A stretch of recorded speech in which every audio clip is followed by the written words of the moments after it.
आप हैं श्री बजरंग साहब जी, शिव एडिबल के डायरेक्टर।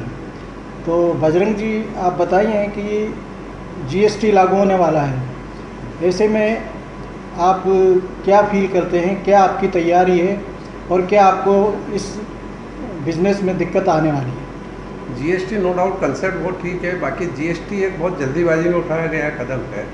जिस तरह से नोटबंदी भी इन लोगों ने बिना तैयारी के उठा लिया था कदम, उसी तरह से जीएसटी का है। जैसे अभी इन्होंने कहा था कि भाई बिल ऑफ लैंडिंग अपन लगाएंगे 100 किलोमीटर पे जो भी जाएंगे डाउनलोड करके, कोई भी एक फॉर्म प्रेस्क्राइब फॉर्म जो रहेगा इनका 47 है या कुछ भी, तो उनकी भी लिए भी इन्होंने भी कहा है कि साहब इसको भी हम 2 महीने पोस्टपोन कर दें। तो जब इतना इनके पास तैयार नहीं है, अच्छा फिर इससे ज़्यादा ज़रूरी है कि बेसिक इंफ्रास्ट्रक्चर मौजूद नहीं है। क्योंकि जीएसटी का जितना भी डाउनलोड का प्रक्रिया है, कहीं जगह तो बहुत सी जगह तो लाइट्स नहीं है, बहुत सी जगह नेटवर्किंग नहीं है, बहुत सी जगह नेट की फैसिलिटी नहीं है। तो अपन जो परिकल्पना कर रहे हैं कि जीएसटी एक पूरे हिंदुस्तान के हिसाब से पूरा एक सिस्टम बने, वो कैसे पॉसिबल है? आप पूरे हिंदुस्तान को एक तरह से एकीकृत करने का प्रयास कर रहे हैं कि कोई भी ट्रांजैक्शन हो इतनी ट्रांसपेरेंट हो कि आपस में उसके अपन देख भी सकें और उसको अपन रिकॉर्ड भी कर सकें, उसके आगे जाकर के उसका असेसमेंट में उसका उपयोग भी हो।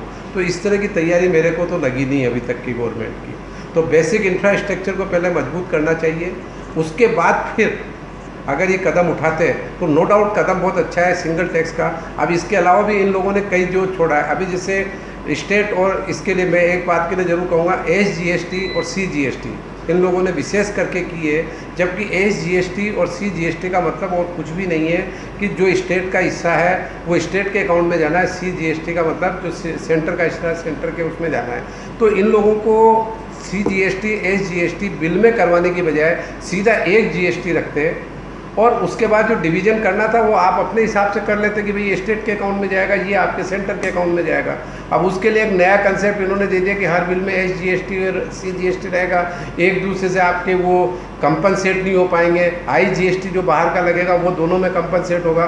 तो बड़ी एक टिपिकल पोजीशन है कि हर आदमी के लिए कि मैं कौन सा हिस्सा इसमें क्रेडिट हो पाएगा, कौन सा हिस्सा क्रेडिट नहीं हो पाएगा।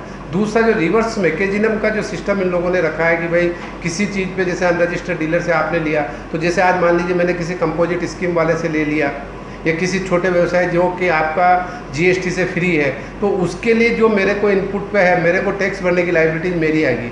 तो फिर उनको छूट देने से क्या फ़ायदा हुआ? या तो आप पूरे को GST में लेते। आप मेरी बात समझे ना सब, कि जैसे आज आपने कंपोजिशन स्कीम में लिया है कि 75 लाख के टर्नओवर तक के आदमी कंपोजिशन स्कीम में रहेंगे और आपके 20 लाख तक के व्यापारी को जिनको कोई GST लेने की ज़रूरत नहीं है, अगर आज उनसे मैं कोई चीज़ परचेज करता हूँ तो उस पर मेरे को इनपुट, उस पर जितना भी टैक्स है वो उसको देने की लायबिलिटीज मेरी है, फिर मैं उसको इनपुट में क्रेडिट करूं। तो इस तरह का दोहरा जो कराधान नीति रखी गई है वो क्यों रखी गई है? या तो आप सबके साथ एक जैसा रखते हैं ताकि हम लोग उसको उसी हिसाब से एक्नॉलेज करके चलते हैं। अभी इनके GST की स्थिति है कि जैसे अभी मालूम पड़ा कि अभी कई लोग GST का रजिस्ट्रेशन करने जा रहे थे, इनका सर्वर डाउन हो गया। जब अपने पास इंफ्रा, जैसी प्रकार से हम लोगों ने इनकम टैक्स में भी देखा कि जो हम कंप्यूटर पे जो अपलोड करते हैं रिटर्न्स वगैरह, उस दिन रात भर हम लोगों को लग जाती है कि वो रिटर्न अपलोड नहीं हो पाते हैं क्योंकि इनके पास इतना बेसिक इंफ्रास्ट्रक्चर है नहीं। तो सबसे पहला मेरा तो ये मानना है कि बेसिक इंफ्रास्ट्रक्चर प्रोवाइड करें, चाहे इसको 5 महीने बाद लगाते हैं, 6 महीने बाद लगाते हैं, 2 महीने बाद लगाते हैं, तैयारी पूरी करके लगाते तो ज़्यादा बेहतर रहता। नो डाउट GST कंसेप्ट बहुत ठीक है कि सिंगल टैक्स अगर होता है और उसका इनपुट सब जगह मिलता है तो पूरे इंडिया लेवल पर आपको एक बहुत बड़ी अपॉर्चुनिटी मिलती है काम करने की। क्योंकि अभी क्या है कि कई जगह कराधान नीति को स्टेट ने अपने हिसाब से कर रखा है कि भाई इसने अपनी ये छूट दे रखी है, किसी ने क्या छूट दे रखी है, किसी ने क्या दे रखी है, किसी ने कर ये लगा रखा है, किसी ने कर लगा रखा है। वैल्यू एडेड टैक्स में भी इस तरह का कंसेप्ट है कि पूरी मतलब टैक्स की जो रेट हो वो एक जैसी हो, बाकी वो रह नहीं पाई थी। तो इसके लिए नो डाउट GST बहुत अच्छा कंसेप्ट है, बाकी तैयारी पूरी करनी चाहिए।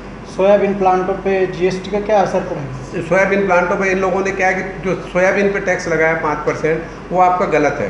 तो या तो 5% की जगह इसको 3% रखते हैं, छोटी स्लैब में रखते हैं, इसको एग्जाम्प्ट में रखते हैं और तेल और DOC पे टैक्सेबल पार्ट करते हैं तो ज़्यादा बेहतर रहता है। क्योंकि अभी जो DOC का पार्ट है तो उस पर हमें इनपुट क्रेडिट में बहुत दिक्कत आएगी और हमेशा हम लोगों का एक झंझट रहेगा रिफंड लेने का भी, और आगे से उसमें रिवर्स टैक्स का भी एक रहेगा।